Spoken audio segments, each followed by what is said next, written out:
उद्धव जी बहुत समय तक ब्रज में रहते हैं। फिर वापस मथुरा आते हैं।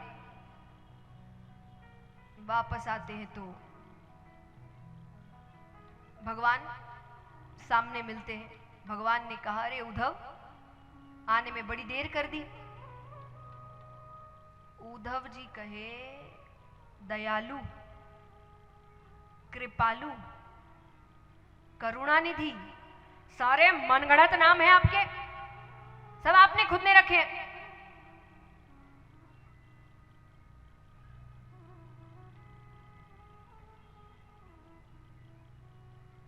भगवान कहते हैं,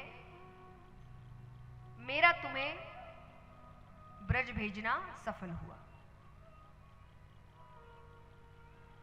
क्योंकि देखिए, जब तक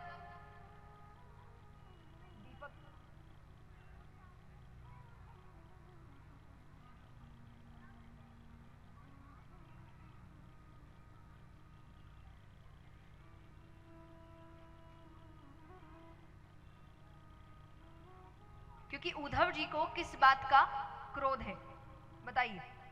भगवान तो उद्धव जी के साथ ही रहते हैं कि नहीं? उनको क्रोध क्यों आ रहा है, और वो भी गोपियों जैसा क्रोध?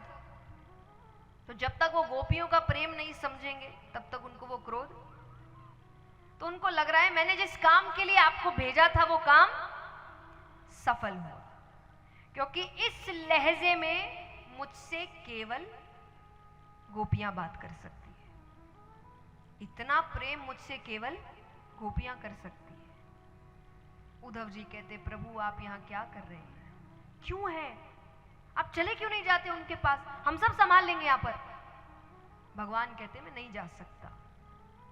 कंस की मृत्यु के बाद कंस के जो ससुर है जरासंध, कौन है वो, बार बार आक्रमण कर रहे हैं, बार बार। लेकिन भगवान कहीं यहां पर महल है, सैनिक है, हथियार है, तो वो हार कर चला जाता है। ब्रज में तो कुछ भी नहीं है, एक आक्रमण पूरी ब्रजभूमि खत्म हो जाएगी, इसीलिए मुझे यहां रुकना पड़ता है। तो बोले कभी कभी मिलने चले जाया करिए। बोले वो और खतरनाक है, क्योंकि अगर जरासंध को भनक भी लग गई कि मेरी प्रीति है वहां पर, कि मैं वहां के लोगों से, देखिए भगवान ने जिस प्रकार से वहां से रिश्ता तोड़ा था, किसी को पता नहीं था कि भगवान वहां के लोगों से इतना प्रेम करते हैं। वो कारण यही था कि भगवान के अगर उसको भनक भी लग गई कि मैं वहां के लोगों से प्रेम करता हूं, तो मुझे मानसिक पीड़ा पहुंचाने के लिए वो वहां आक्रमण करेगा, वहां के लोगों को परेशान करेगा।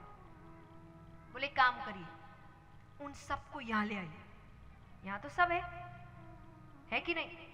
महल है, सैनिक है, हथियार है, सबको यहां ले आइए। भगवान कहे वो और खतरनाक है, क्योंकि तुम समझ नहीं रहे, वहां के कृष्ण में और यहां के कृष्ण में जमीन आसमान का फर्क है।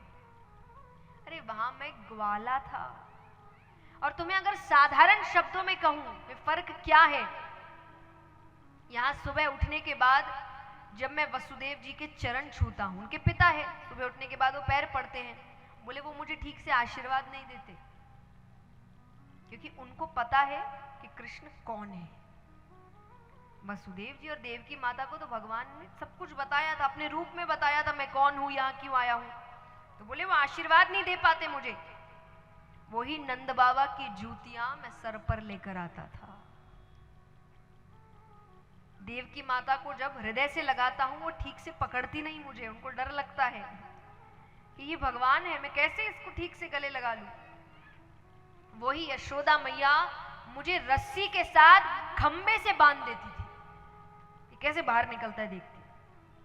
तो ये अंतर है वहां के कृष्ण में और यहाँ के कृष्ण में।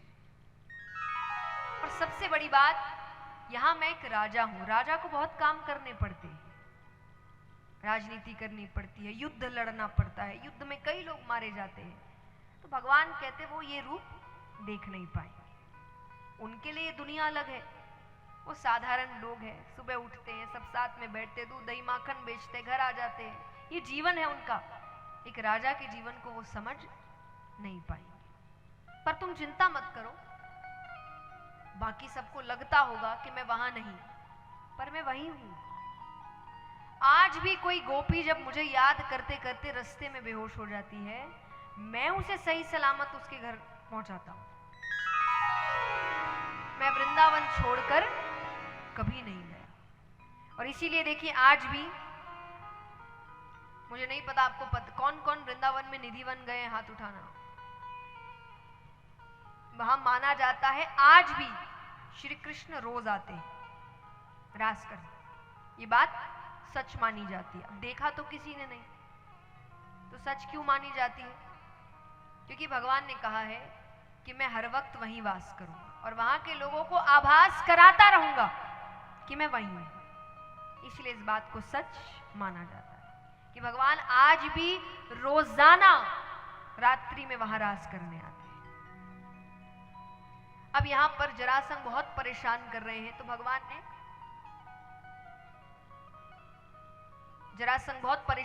हैं, तो भगवान ने मथुरा छोड़कर एक दूसरी नगरी बसाई। कौन सी नगरी? द्वारिका नगरी, पानी के बीच में, कि कोई जल्दी से पहुंच ही ना पाए।